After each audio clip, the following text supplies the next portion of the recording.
नमस्कार दोस्तों, हमारे YouTube चैनल हिंदी साहित्य सेतु में आपका स्वागत है। दोस्तों, आज हम करेंगे वर्ण और उसके भेद। दोस्तों, कल हमने किया था वर्ण विचार और वर्ण विचार को हमने बड़ी ही बारीकी से अध्ययन किया था, जो कि दोस्तों हिंदी व्याकरण की नींव भी होती है। इसलिए आप उस वीडियो को जाकर ज़रूर देखें। वर्ण विचार की वीडियो है, 1 घंटा 9 मिनट की वीडियो है दोस्तों। उसमें हमने वर्ण विचार को और उससे संबंधित विषय को बहुत ही बारीकी से पढ़ाया है। तो आइए दोस्तों, अब हम अपनी इस वीडियो पर लौटते हैं। और हाँ दोस्तों, कल की जो हमारी वीडियो है उसमें लास्ट के 1-2 पॉइंट रहता है, जो कि हम आज इस वीडियो में ही क्लियर करते चलेंगे। तो चलिए दोस्तों, देखते हैं। आज का हमारा विषय है वर्ण और उसके भेद। वर्ण और उसके भेद। तो ये दोस्तों वर्ण की परिभाषा या व्याख्या। भाषा की वर्ण क्या है दोस्तों? भाषा की वह सबसे छोटी ध्वनि जिसके और टुकड़े न किए जा सके। तो वर्ण है दोस्तों भाषा की वह सबसे छोटी ध्वनि है जिसके और टुकड़े नहीं किए जा सकते। तो ये सबसे छोटी ध्वनि है दोस्तों जिसके और टुकड़े नहीं किए जा सकते, जैसे कि ए, आ, क, ख। ठीक है दोस्तों, अब आते हैं इसके भेद। वर्ण के 2 भेद हैं, 2 प्रकार हैं दोस्तों। भेद या प्रकार एक ही बात है। वर्ण के 2 भेद हैं, 2 प्रकार हैं, स्वर और व्यंजन। स्वर और व्यंजन, इसे हमने कल भी पढ़ा था दोस्तों। आज फिर से हम इसको सही तरीके से क्लियर करते चल रहे हैं दोस्तों। स्वर और व्यंजन। तो स्वर को देखते हैं दोस्तों। वह वर्ण जिनके उच्चारण में वायु मुख से बिना किसी रुकावट के स्वतंत्र रूप से बाहर निकलती है, उन्हें वर्ण कहते हैं। यह स्वतंत्र रूप से बोले जाते हैं। इनके उच्चारण में किसी अन्य वर्णों की सहायता की आवश्यकता नहीं होती। ये मूल रूप से 11 होते हैं, जिनका वर्णन निम्न प्रकार से है दोस्तों। ये हैं 11 स्वर। तो दोस्तों, कोई भी वे जो स्वर होते हैं जो दोस्तों जिनके उच्चारण करते समय हवा हमारे मुख से स्वतंत्र रूप से बिना रुकावट के बाहर निकलती है, तो उन्हें हम स्वर कहते हैं दोस्तों। इन स्वरों के उच्चारण में दोस्तों किसी अन्य वर्ण की सहायता की आवश्यकता नहीं होती। ये अपने दम पर ही बोले जाते हैं। ये अपने आप ही बोले जाते हैं, अपने आप ही उच्चारित होते हैं दोस्तों। मूल रूप से स्वर 11 होते हैं, जिनका वर्णन इस प्रकार से है। और इनका उच्चारण का भी दोस्तों एक नियम होता है। हमारी जो देवनागरी लिपि है दोस्तों, इसमें जैसा बोला जाता है ठीक वैसा ही लिखा भी जाता है। इसलिए अगर हमारा उच्चारण शुद्ध होगा तो हमारी वर्तनी भी शुद्ध होगी। वर्तनी का अर्थ होता है लिखावट। जो हम बोलते हैं उसे लिखना ही हमारी वर्तनी होती है दोस्तों। तो ये है ए, आ, ई। क्योंकि छोटी ई की मात्रा है दोस्तों, इसे हम बोलेंगे ई एक झटके के साथ। ये बड़ी ई की मात्रा है, इसको बोलेंगे ई। एक लंबा करके एक लंबी ध्वनि खिंचेगी लास्ट में। ये है ऊ। छोटा ऊ है तो इसको एक झटके के साथ बोलेंगे ऊ। ये बड़ा ऊ है तो बड़ी जो मात्रा होगी दोस्तों, उसमें जो अंतिम ध्वनि है उसको हम थोड़ा लंबा खींचेंगे दोस्तों। ठीक है। छोटा ऊ है तो इसको बोलेंगे एक झटके के साथ ऊ। इसको बोलेंगे ऊ। इसको बोलेंगे री। ऋषि होता है दोस्तों, ऋषि, री बोलते हैं इसको। ये है छोटे ए की मात्रा, तो इसको बोलेंगे ए एक झटके के साथ। क्योंकि जो छोटे स्वर हैं दोस्तों उनको एक झटके के साथ बोला जाता है छोटे रूप में। जो बड़ी मात्राएं होती हैं, बड़े स्वर हैं, उनको बोला जाता है एक थोड़ा दीर्घ रूप में। तो ये बड़ा ए है, इसको बोलेंगे ए, ओ, औ। ठीक है दोस्तों, ये औ जैसे औरत में होता है। ये तो है हमारे 11 स्वर। गिन लीजिए 1 2 3 4 5 6 7 8 9 10 11। तो 11 हो गए हमारे स्वर। अब आती हैं इनकी मात्राएं। अब इन स्वरों की मात्रा होती है दोस्तों। एक ए स्वर होता है दोस्तों। ये ए जो स्वर है इसकी मात्रा नहीं होती, फिर भी ये प्रत्येक व्यंजन के साथ जुड़ा होता है। ठीक है दोस्तों, प्रत्येक व्यंजन में ए की आवाज होती है, लेकिन इसकी अलग से कोई मात्रा नहीं होती। बाकी जो 10 हैं इनकी मात्राएं होती हैं, उनको हम देखते हैं। आ की मात्रा होती है दोस्तों ये, ई की छोटी ई की मात्रा होती है ये इस साइड की, और बड़ी ई की मात्रा होती है ये वाली, छोटे ओ की मात्रा होती है ये वाली, ये बड़े ओ की मात्रा है, ये रे ऋषि की मात्रा है, ये छोटे ए की मात्रा है, ये बड़े ए की मात्रा है, ये ओ की मात्रा है, और ये औ की मात्रा है दोस्तों। ठीक है दोस्तों, इनको अब दोस्तों इनको प्रयोग करने का दोस्तों एक नियम होता है। जब भी ये स्वर इनको हम यूज करेंगे दोस्तों, किसी वर्ण के साथ, व्यंजन के साथ प्रयोग करेंगे, तो ये अपने वास्तविक रूप में प्रयोग नहीं होते, बल्कि मात्रा के रूप में जुड़ते हैं। कैसे? जैसे कोई भी देख लो, जैसे कि राम है दोस्तों, अगर हम इसको लिखें राम तो ये ऐसे लिखा जाएगा, फिर रे आ का डंडा दोस्तों ये, क्योंकि ये आ है, ये वाला आ है। अगर हम इसको लिखे आ और इसको लिखे फिर मैं, तो ये भी राम है। लेकिन दोस्तों ये गलत है। क्यों गलत है? क्योंकि इसका एक नियम होता है, ये जो स्वर होते हैं ये मात्रा के रूप में जुड़कर ही कार्य करते हैं, ना कि अपने वास्तविक रूप में। तो ये हमारा ठीक होता है।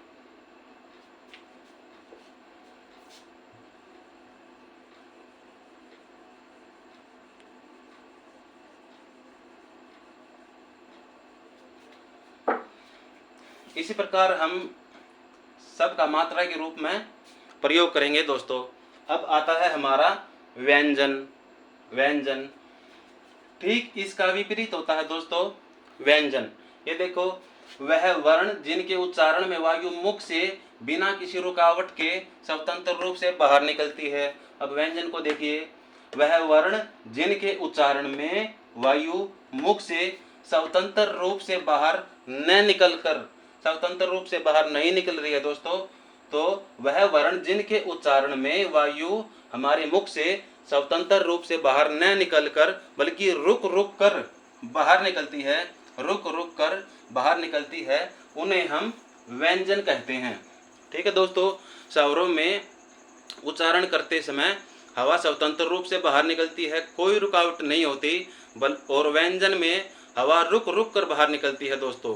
ठीक है, अगला है दोस्तों, ये देखिए, यह स्वतंत्र रूप से बोले जाते हैं, यह स्वतंत्र रूप से नहीं बोले जाते, बल्कि स्वरों की सहायता से बोले जाते हैं। इनके उच्चारण में किसी अन्य वर्ण की सहायता की आवश्यकता नहीं होती। तो बिल्कुल इसका ठीक विपरीत होता है व्यंजन।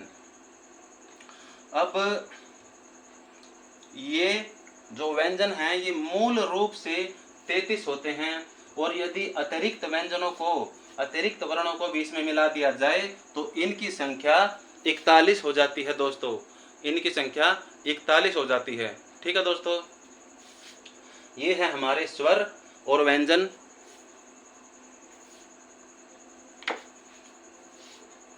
अब हम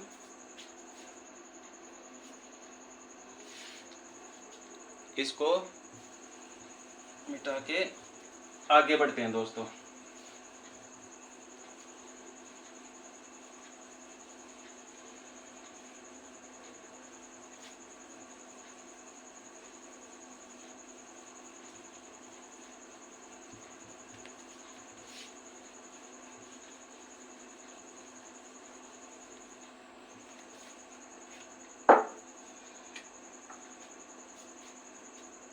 अब है दोस्तों ये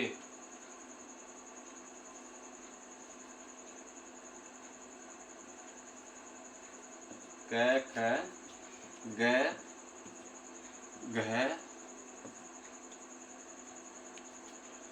क ख ग घ अंगा, इसको बोलते हैं अंगा। पहले डै बोलते थे, जिसको अण बोलते थे, क ख ग घ डै बोलते थे ना, अब इसको बोलते अंगा। जैसे गंगा में होता है वो वाला होता है। अब ये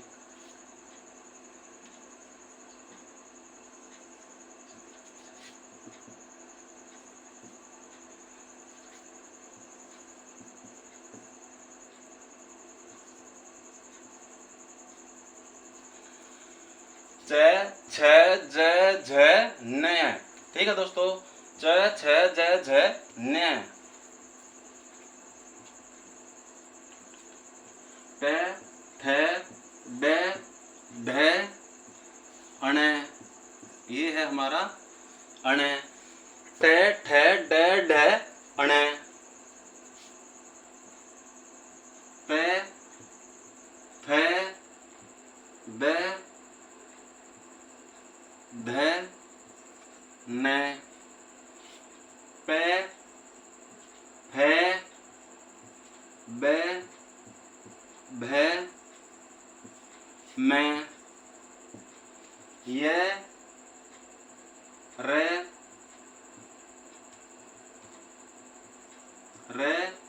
ल व।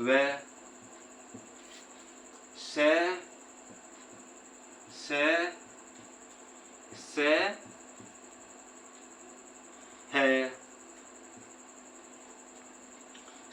स है।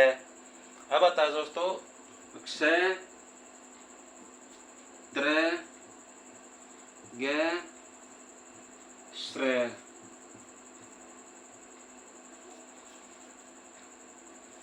क्ष त्र ग श्र।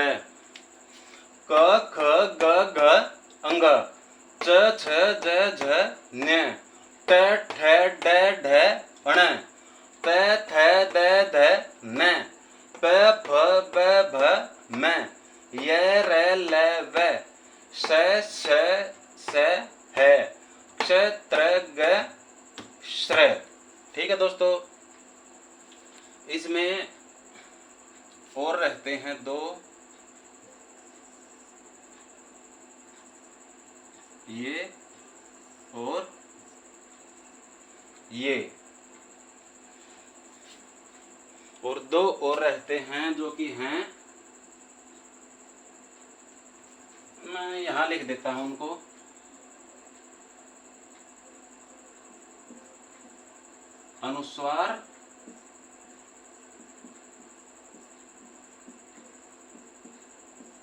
अनुस्वार और विसर्ग।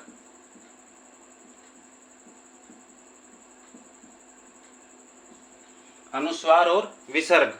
ठीक है दोस्तों, ये अब इनको ध्यान से देखना दोस्तों, ये बहुत काम की चीज होती है हमारी, इन्हीं से हमारा बेस बनता है। इसीलिए इनको, इन वर्णों को, इन सभी वर्णों से हमारी हिंदी भाषा बनी हुई है दोस्तों, क्योंकि इन्हीं वर्णों से मिलकर हमारे शब्द बनते हैं, शब्दों से वाक्य बनते हैं, और वाक्य हमारी भाषा में प्रयोग होते हैं। तो ये हमारी हिंदी व्याकरण की और हमारी हिंदी भाषा की नींव है दोस्तों, इसलिए इनको ध्यान से देखना। ये जो है दोस्तों, इनको याद करने का एक तरीका है दोस्तों, जैसे एक ट्रिक है, कचट तप यस। ठीक है दोस्तों, इनको ऐसे याद करो, कचट तप यस। ठीक है, कचट तप यस, ये वर्ग होते हैं। जैसे कि ये हो गया हमारा कै वर्ग, आपने सुना होगा, ये लाइन है, इसको पूरी को बोलेंगे कै वर्ग, ये च वर्ग, ये ट वर्ग, ये त वर्ग, ये पै वर्ग। ठीक है दोस्तों, इसी तरह होते हैं ये, इनको याद कर लेंगे ना, कचट तप यस, तो इनके अपने आप ही मारे लिख देंगे, कचट तप यस। अगर हम तप करेंगे तो यस मिलेगा। ठीक है दोस्तों, अगर हम तप करेंगे तप, तो यस होगा, यस मिलेगा। कचट में कुछ वाली फीलिंग है, कुछ, कच। अगर हम कुछ करेंगे, कुछ क्या तप करेंगे, तो यस होगा, यस मिलेगा। तो एक ट्रिक है दोस्तों, इसी से इसको याद करें। अब इनके हमारे हो जाएंगे वर्ग, जैसे कि ये है कै वर्ग, कै वर्ग, च वर्ग, ये हो गया हमारा, यहाँ लिख देता हूं ट वर्ग, ये हो गया ट वर्ग, प वर्ग। इसी प्रकार दोस्तों ये होंगे सारे, ये हो गए हैं क वर्ग, च वर्ग, ट वर्ग, त वर्ग, प वर्ग, ये यार लेवे से है क्षेत्र है ये। अब इनके देखते हैं नाम, ठीक है।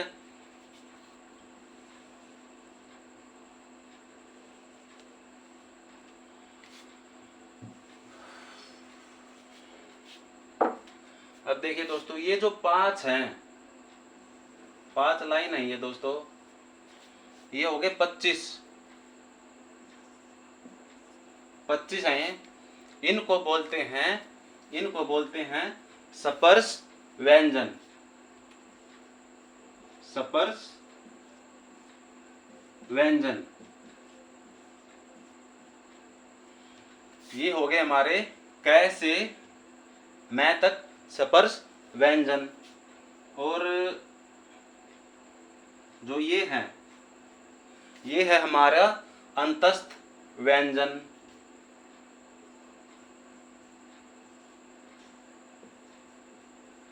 अंतस्थ व्यंजन, ये अंतस्थ व्यंजन हो गए दोस्तों। और ये हैं हमारे ऊष्म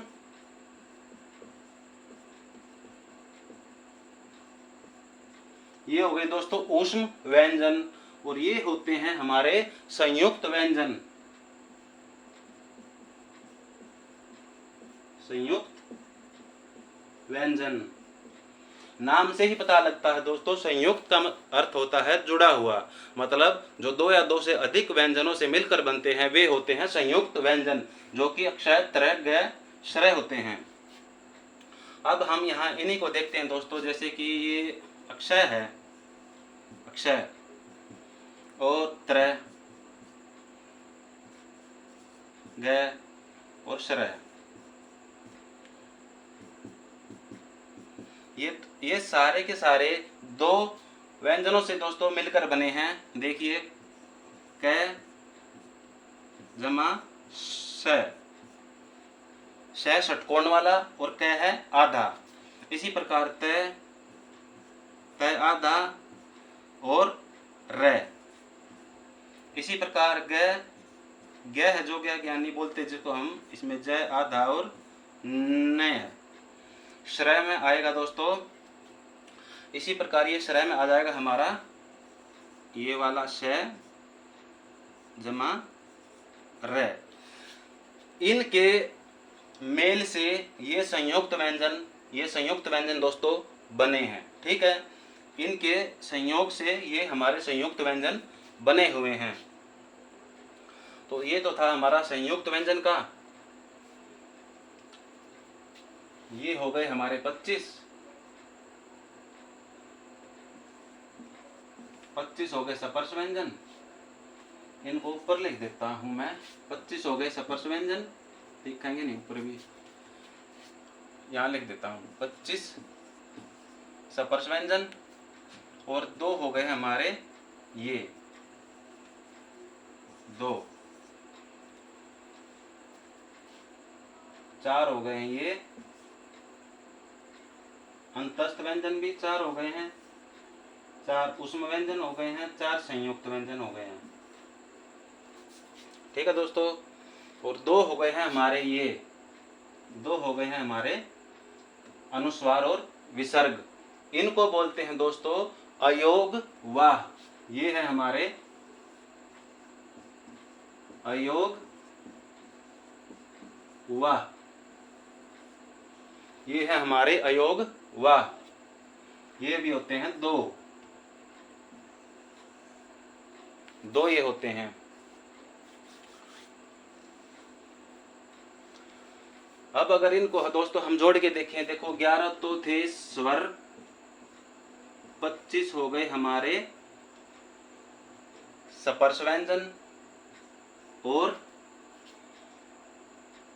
4 हो गए हमारे संयुक्त व्यंजन, 4 हो गए हमारे ऊष्म व्यंजन, 4 हो गए हमारे अंतस्थ व्यंजन इसी प्रकार 4 हो गए हमारे स्पर्श,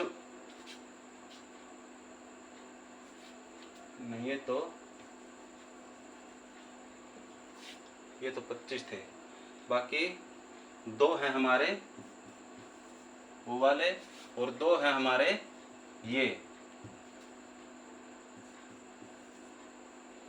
ठीक है दोस्तों, तो इनको देखना, ये हमारे 52 ही मिलेंगे, 52 ही मिलेंगे। 11 और 25 हो गए हमारे 36, 4 40 और 4 44, 44 और 4 48, 48 और 2 50 और 50 और 2 दोस्तों 52। ठीक है दोस्तों, हमारे पूरे 52 हो गए हैं। और हमारी जो हिंदी वर्णमाला होती है उसके अंदर कुल 52 वर्ण होते हैं दोस्तों। ठीक है, तो हमारे 52 वर्ण हो गए हैं। अभी हम आगे देखते हैं, ये हो गया दोस्तों, संयुक्त व्यंजन हमारे हो गए हैं, इसलिए मैं इसको साफ कर देता हूं। संयुक्त व्यंजन हमारे हो गए हैं, इसको हटा देता हूं। ऊष्म व्यंजन हो गए हैं, इसको भी हटा देता हूं, ये भी। अब हम दोस्तों यहाँ पर जो पढ़ेंगे ना वो है, इसके बारे में देखते हैं, ड और ढ। इसके बारे में देखते हैं अब, ड और ढ। ठीक है दोस्तों, इनको बोलते हैं एक तो बोलते हैं द्विगुण व्यंजन, और दूसरा होता है उत्क्षिप्त व्यंजन।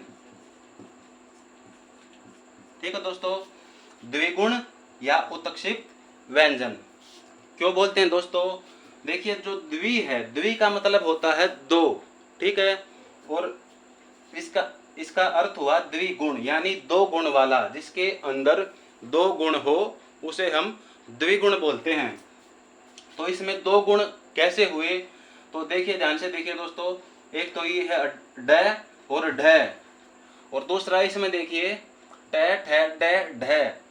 एक ये हो गया और एक ये हो गया। इनमें अंतर क्या है दोस्तों? इनमें अंतर क्या है? इनमें अंतर केवल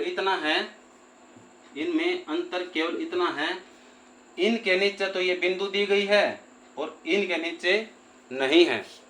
इनके नीचे है, इनके नीचे नहीं है। यही इनमें एक अंतर है दोस्तों, इसलिए इसको बोलते हैं 2 गुण। ये 2 तरह के हैं, ये 2 गुण रखते हैं। और इस बिंदु को बोलते हैं दोस्तों, ये जो नीचे बिंदु दी गई है इसको बोलते हैं नुक्ता चिन्ह। ठीक है दोस्तों, ये नुक्ता चिन्ह होता है। इसको नीचे लगने के बाद, नुक्ता चिन्ह के नीचे बिंदु के रूप में लगती है, इसके लगने के बाद शब्द का पूरा अर्थ ही बदल जाता है। अब कैसे बदलता है वो देखिए दोस्तों, जैसे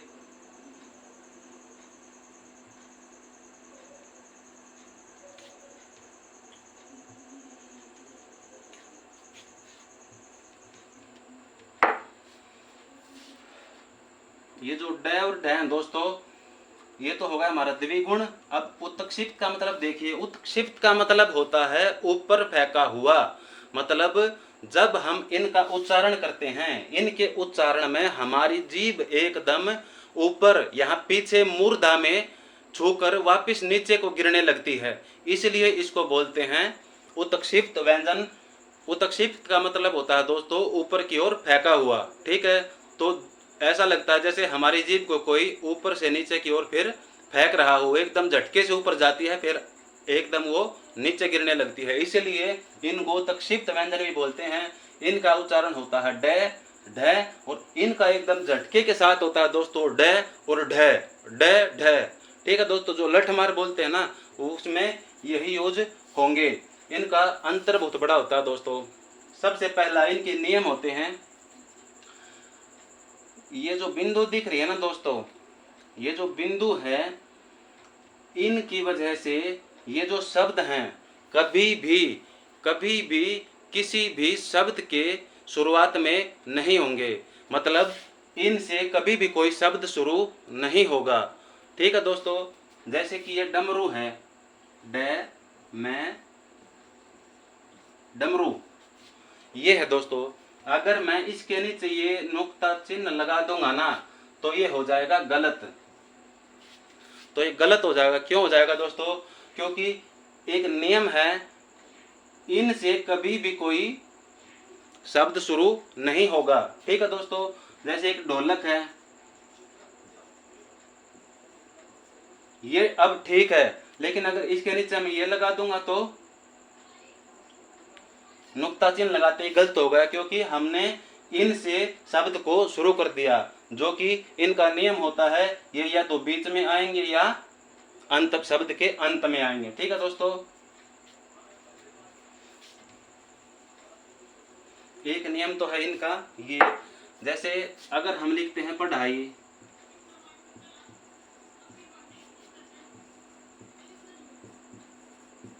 पढ़ाई, तो कौन सा ठीक है दोस्तों? नियम के आधार पर वही ठीक होगा जो बीच में होगा दोस्तों। बीच में ढ है, बीच में ढ है, और नियम था ये या तो बीच में आएंगे या शब्द के अंत में आएंगे। बीच में आया है तो इसका मतलब इसके नीचे ये लगेगा, जो कि इसके नीचे लगा हुआ है, यहाँ पर ये सही होगा और ये होगा गलत। ठीक है दोस्तों, तो ये तो था इनका नियम। और इसका एक नियम और होता है दोस्तों, एक नियम और होगा। जैसे जब भी कोई अंग्रेजी के शब्द हिंदी में ज्यों के तो आते हैं, मतलब संस्कृत के शब्द तत्सम रूप में ही हिंदी में प्रयोग होते हैं, उनमें भी नुक्ता चिन्ह नहीं लगेगा। कैसे? जैसे एक शब्द है दोस्तों रोड, रोड तो इंग्लिश में होता है, रोड तो इंग्लिश का शब्द है दोस्तों, लेकिन उसको हमने ऐसे के ऐसे लिख दिया हिंदी में। लेकिन अब नियम जो है वो यहाँ काम नहीं करेगा, यहाँ पे ये नियम हो गया, क्योंकि अंग्रेजी का अगर कोई शब्द हिंदी में आएगा, अंग्रेजी का कोई शब्द जो का तो बिना किसी बदलाव के हिंदी में बोला जाएगा, तो वहाँ पर उसमें नुक्ता चिन्ह नहीं लगेगा, चाहे ड या ढ कहीं पर भी प्रयोग हुआ हो, चाहे आरंभ में, चाहे मध्य में, चाहे अंत में। तो यहाँ पर देखियो अंत में है दोस्तों। नियम कहता है अगर ये अंग्रेजी का शब्द ना होता तो नुक्ता चिन्ह लगता, लेकिन यहाँ पर नियम ये है, ये शब्द अंग्रेजी का है और ऐसे के ऐसे ही हिंदी में आया है, इसलिए यहाँ पर नुक्ता चिन्ह नहीं लगेगा। ठीक है दोस्तों, एक हो गया ये।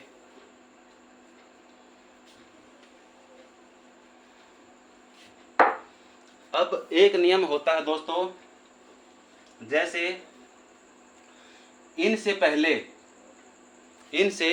पहले अगर कोई आधा व्यंजन, जैसे कि आधा न या अनुस्वार हो, ड या ढ से पहले आधा अक्षर जैसे न या अनुस्वार हो, तो भी उनके नीचे अनुस्वार नहीं लगेगा।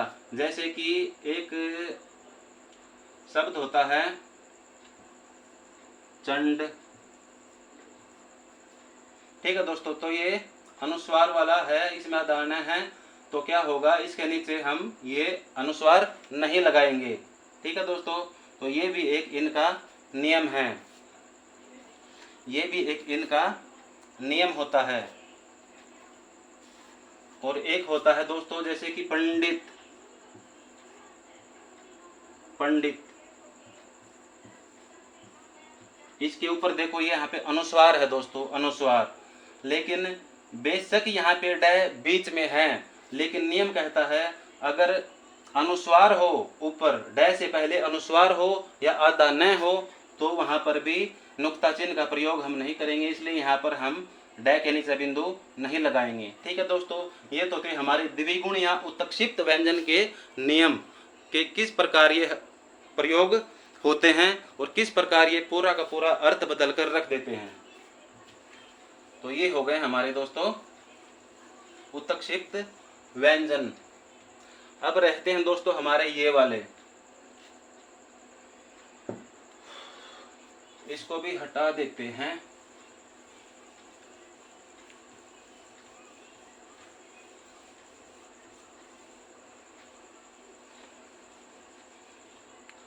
अब रह गए हमारे दोस्तों अयोगवा।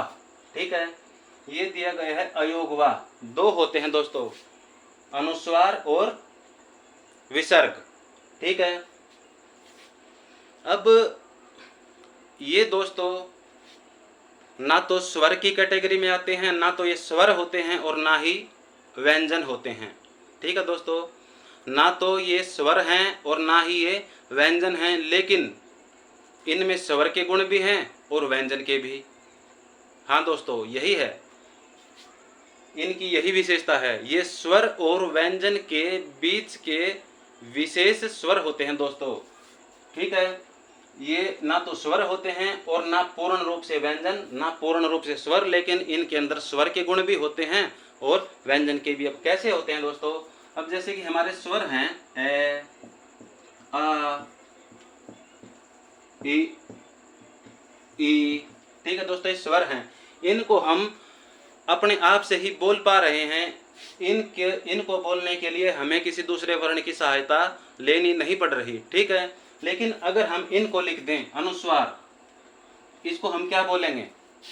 बिंदी है, अनुस्वार है, इसको हम अकेले बोल ही नहीं सकते। लेकिन इसको हम अगर यहाँ पर लगा दें तो इसको हम बोलेंगे अंग अंग, इस तरह हम इसको बोलेंगे। ठीक है दोस्तों, तो ये अकेले नहीं बोले जाते, ये भी स्वरों की सहायता से ही बोले जाते हैं।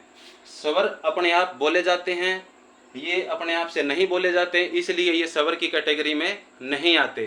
ठीक है दोस्तों, अब आता है कि ये व्यंजन हैं या नहीं। ठीक है दोस्तों, स्वर का तो हो गए, स्वर नहीं है। क्या अब आता है ये व्यंजन हैं?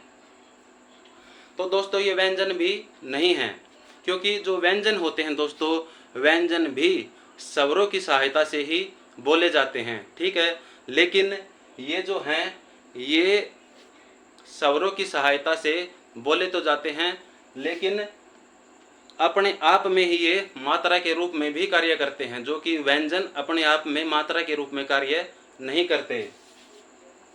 ठीक है दोस्तों, ये अपने आप में ही लग जाते, जैसे कि अतः होता है, अतः अतः यहाँ पे लग जाएगा, ये अतः लग गया। इसको हम यहाँ पे बोलेंगे, विसर्ग लगने के बाद एक है वाली ध्वनि लास्ट में सुनाई देगी। अतः बोलेंगे तो अतः हो जाएगा, अतः अतः। ये विसर्ग है दोस्तों, ये ना तो स्वर होते हैं और ना ही व्यंजन, लेकिन इनमें स्वर के गुण भी होते हैं और व्यंजन के गुण भी होते हैं।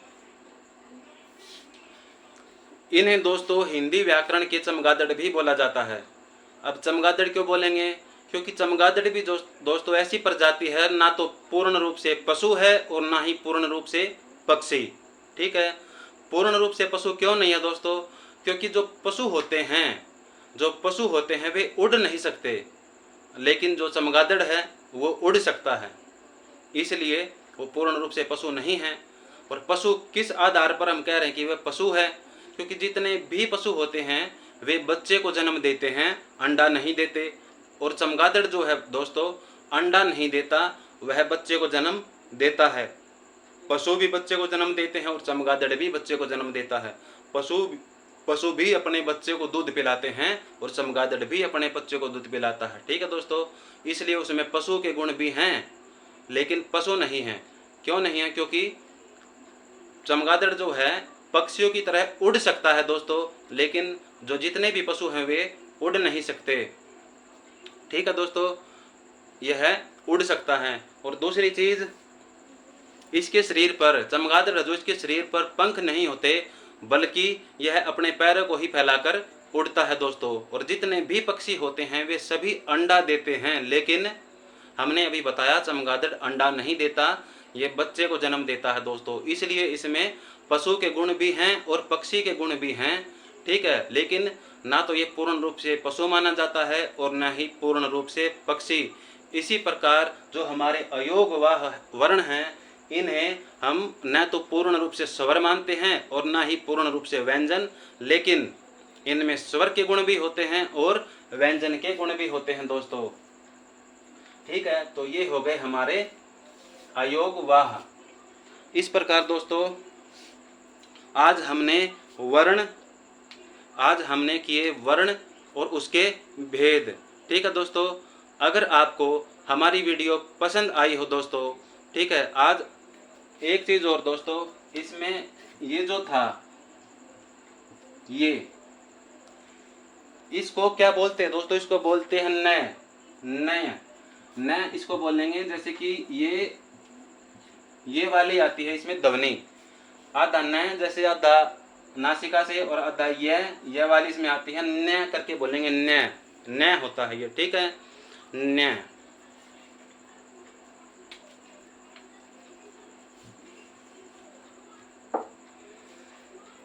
ठीक है दोस्तों, आज हमने किया वर्ण और उसके भेद, उसको हमने बारीकी से अध्ययन किया। यह हमारे हिंदी व्याकरण की नींव है दोस्तों, इसको ध्यान से देखना। अगर आपको पसंद आए तो इसको लाइक, शेयर और सब्सक्राइब जरूर करें।